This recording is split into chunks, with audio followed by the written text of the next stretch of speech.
दोस्तों, Donald Trump को US के लोगों ने चुना था अमेरिका में सरकार चलाने के लिए, लेकिन इस आदमी ने पूरी दुनिया को युद्ध के मुहाने पर लाकर खड़ा कर दिया है।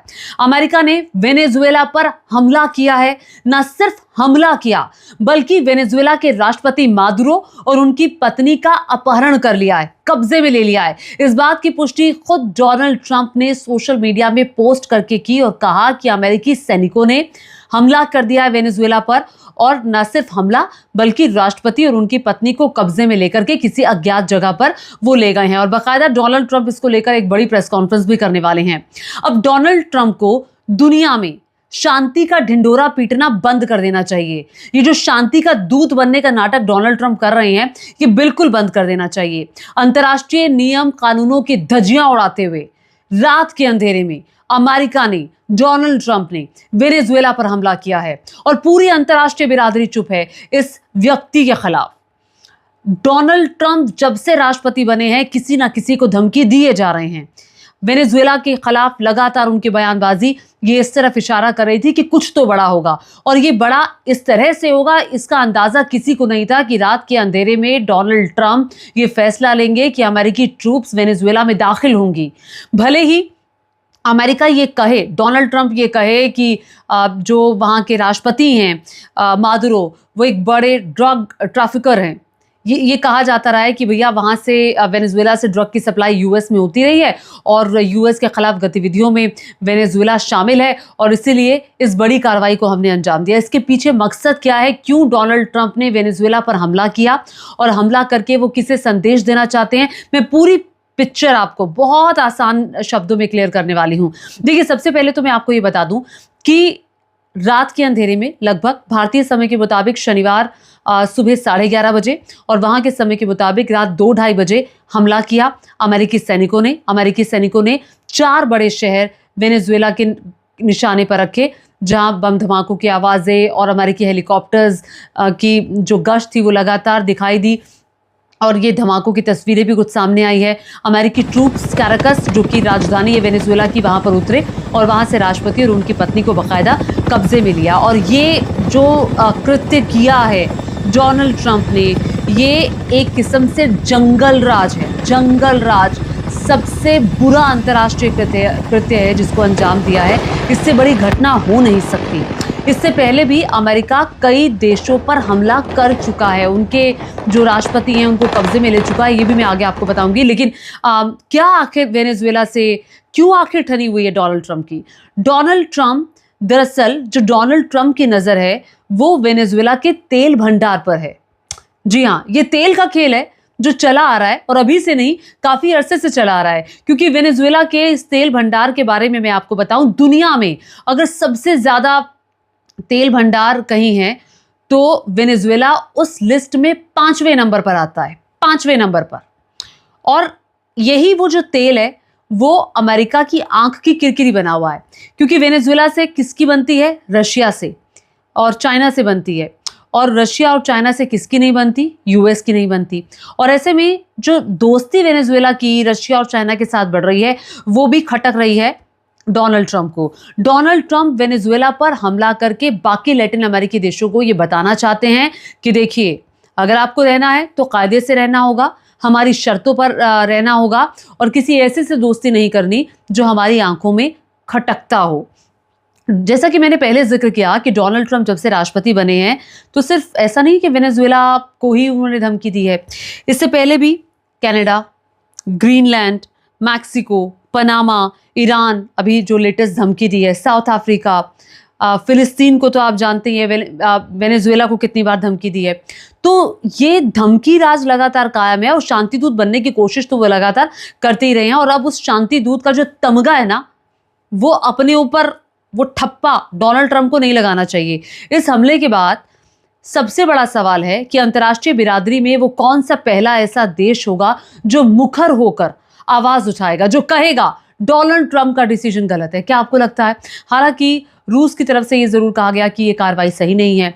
क्या चाइना उस लेवल पर सामने आएगा? और जब ये हमला हुआ था वेनेजुएला पर, उस वक्त चाइना का एक बड़ा जो संगठन है चाइना गवर्नमेंट की तरफ से वेनेजुएला पहुंचा हुआ था, चूंकि उनका बिजनेस जो है वो चलता है। अब देखिए, चाइना और रशिया, उनकी भी नज़र यहाँ के तेल भंडार पर है और उनके साथ जो कई सारे लैटिन अमेरिकी देश हैं, चाइना ने वहाँ इन्वेस्ट किया हुआ है और ये अमेरिका की आंखों में खटक रहा है। अमेरिका को लगता है कि यहाँ तक पहुँच करके चाइना अपनी पैठ इस तरफ बना लेना चाहता है और चाइना जो है यानी कि अमेरिका के लिए ख़तरा पैदा कर रहा है और अमेरिका को इस तरह का ख़तरा अपने आसपास के देशों में मंजूर नहीं है और ये मंजूर नहीं है कि चाइना एशियन कंट्री जो है वो यहाँ आकर अपना प्रभाव, अपना दबदबा इतना बना ले कि जो बाकी लैटिन अमेरिकी देश है वो चाइना की बात सुनने लगे। ये डोनाल्ड ट्रंप को कतई बर्दाश्त नहीं है। अब मैं आपको ये बता दूं कि जिस तरह से अमेरिका ये कह रहा है कि देखिए ड्रग ट्रैफिकर हैं वहाँ के राष्ट्रपति मादुरो, अब इस बात को डिनाई ये लिस्ट करती है। इस लिस्ट में ज़रा देखिए, आपको साफ पता चल जाएगा।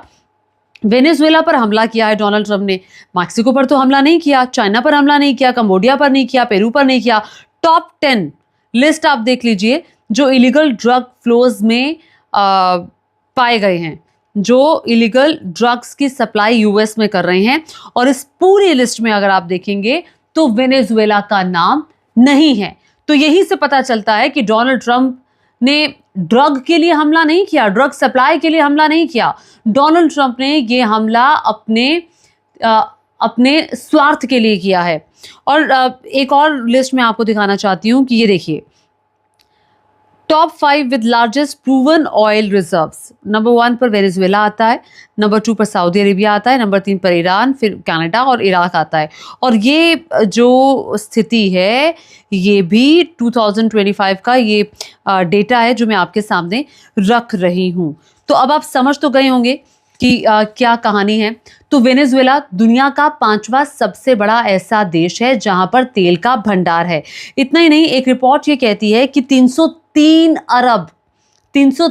अरब बैरल कच्चा तेल जो है वो वेनेजुएला में है। दुनिया के कुल तेल भंडार का 5वां हिस्सा है ये।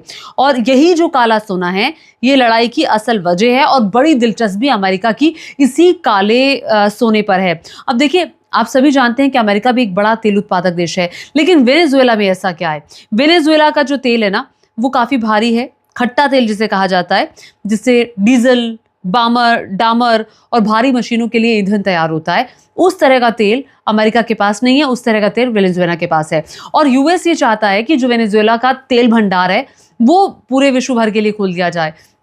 जो उत्पादन है तेल का वो कभी किसी ज़माने पर 35 लाख बैरल होता था, लेकिन अब ये 10 लाख बैरल है। इसके पीछे यूएस को लगता है कि जो वहाँ की पॉलिटिकल लीडरशिप है उसका हाथ है। पॉलिटिकल लीडरशिप की वजह से ये सब नहीं हो पा रहा है।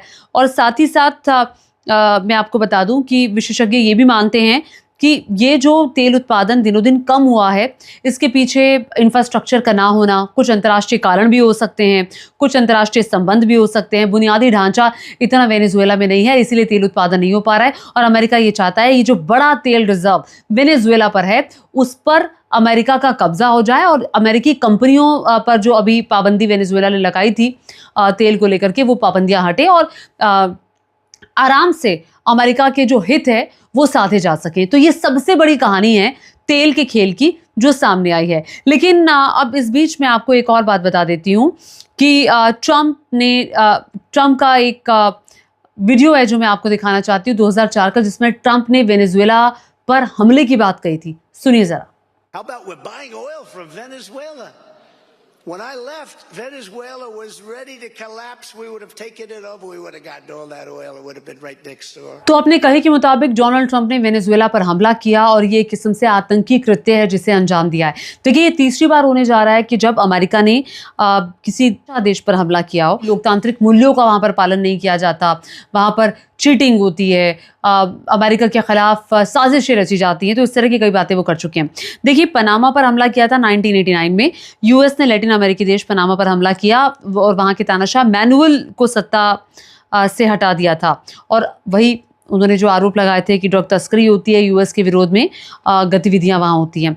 फिर इराक पर 2003 में हमला किया। आप सभी जानते हैं जो इराक पर हमला हुआ। इराक पर इसलिए हमला हुआ कि अलकायदा का समर्थन इराक करता था, सद्दाम हुसैन को कैसे सत्ता से बेदखल किया, अब वेनेजुएला पर ये ताज़ा हमला करके एक बड़े आपराधिक कृत्य को अंजाम देने का काम यूएस के राष्ट्रपति डोनाल्ड ट्रंप ने किया है। अब मैं आपको बता दूं कि ये जो यूएस ने किया है, अब ये हमला करने के बाद क्या चीज़ें यहीं पर समाप्त हो जाएंगी, या फिर आपको लगता है कि अंतर्राष्ट्रीय लेवल पर इसको लेकर के कोई बड़ी आवाज़ उठेगी? क्योंकि ये अपने आप में बड़ा सवाल खड़ा हो जाता है कि क्या कोई देश आवाज़ उठाएगा, और अगर आवाज़ उठाएगा तो क्या जिस तरह से मैंने आपको बताया कि यूएस का दुनिया भर में अनरेस्ट सिचुएशन क्रिएट करने में यूएस का अहम रोल रहा है, और यहाँ पर यूएस का ये जो रोल है, यूएस ने हमला कर दिया, अब चीज़ें शांत हो जाएंगी, सब चुप हो जाएंगे, कोई हमला किसी पर नहीं होगा, या फिर आपको लगता है कि ये जो मसला है ये अभी एस्केलेट करेगा और जिसमें दुनिया के कई सारे मुल्क कूदने वाले हैं? ये देखने वाली बात होगी। आपको मेरा ये वीडियो कैसा लगा नीचे कॉमेंट करके ज़रूर बताएगा, और मैं उम्मीद करती हूँ कि मैंने आपको यूएस और वेनेजुएला के बारे में जो बताया उससे आपको काफ़ी हद तक पिक्चर जो है वो क्लियर हो चुकी होगी। धन्यवाद।